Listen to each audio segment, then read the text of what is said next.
I'm going to paint for you a hangry tree today in watercolor. So generally, even when I do a monster type creature, if I can use a reference image, I will. It really helps to avoid the trap of drawing things too symmetrically, too equidistant. Nature has a lot of randomness to it, and I like to grab that from a reference image when I can. So I use a hard pencil to draw in my design before I watercolor. In this case, I had a very specific size in mind. I do these little 2.5 by 3-inch paintings. They fit into a frame, so they're ready to go. So I'm starting with my lightest colors. I know this looks quite dark when you're seeing it on the camera, but when this paint dries, it will be very light. So I'm putting a yellowish green up there where the light is warmest and leaving some openings for light coming through the leaves.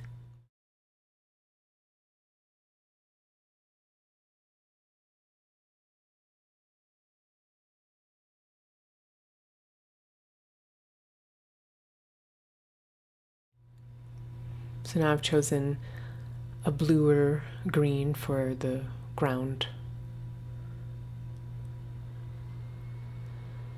And this is one of the most challenging things about painting in watercolor for me, is to paint a layer of it and then let it dry completely before I move to the next area that may be touching it or adjacent.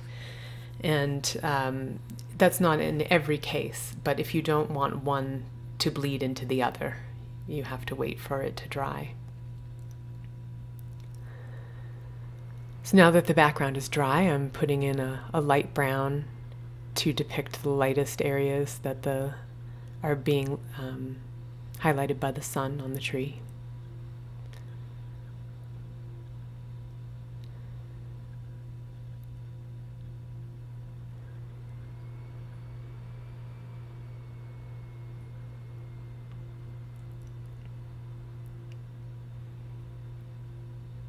And when you paint one area right next to another, you can get a hard line, as you can see on the edge of the tree there. And that's okay if you don't mind a hard line there, and I don't, because I want the edges to be strong on that tree. Here I'm adding a little blue in. I wanted a little color variation in the shadows.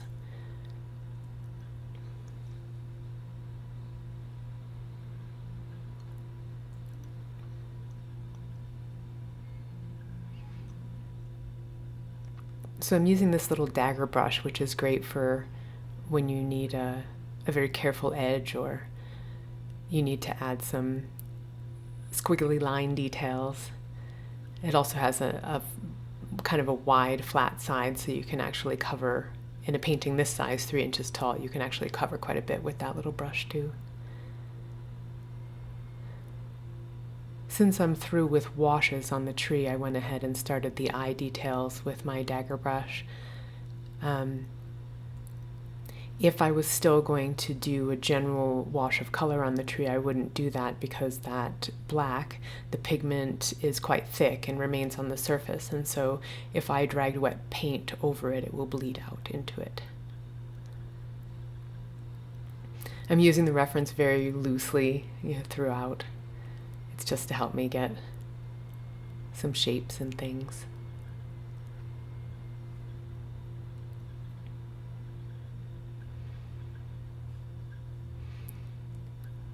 So for the tree texture, I'm not following the patterns that I see on the tree there. This is, sort of symbolic tree, so it can look as I would like it to. But I'm just trying to treat it like a cylinder. So I'll decide in what area the shadow should be, and I'll build the texture on the tree according to that light pattern.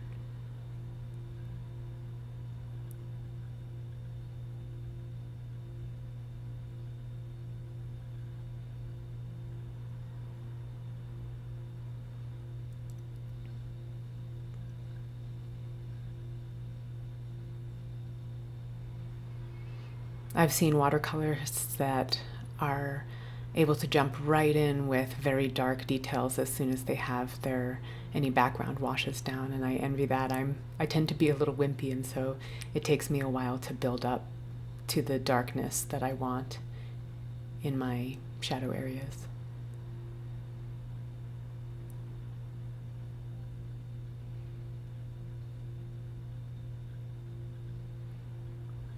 But each layer will add a little bit of texture.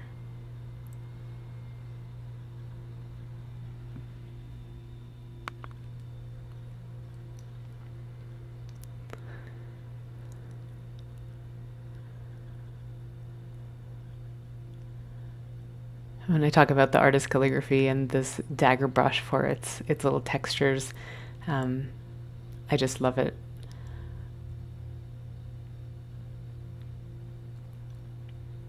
For its versatility.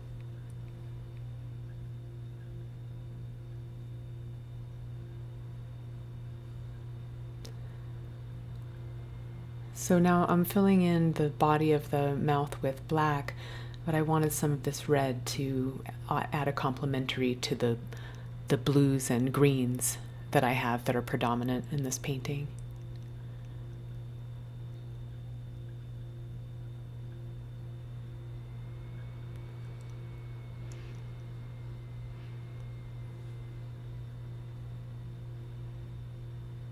The last little bit of greenery here, and looking over my textures and values, and making sure it's exciting enough to look at.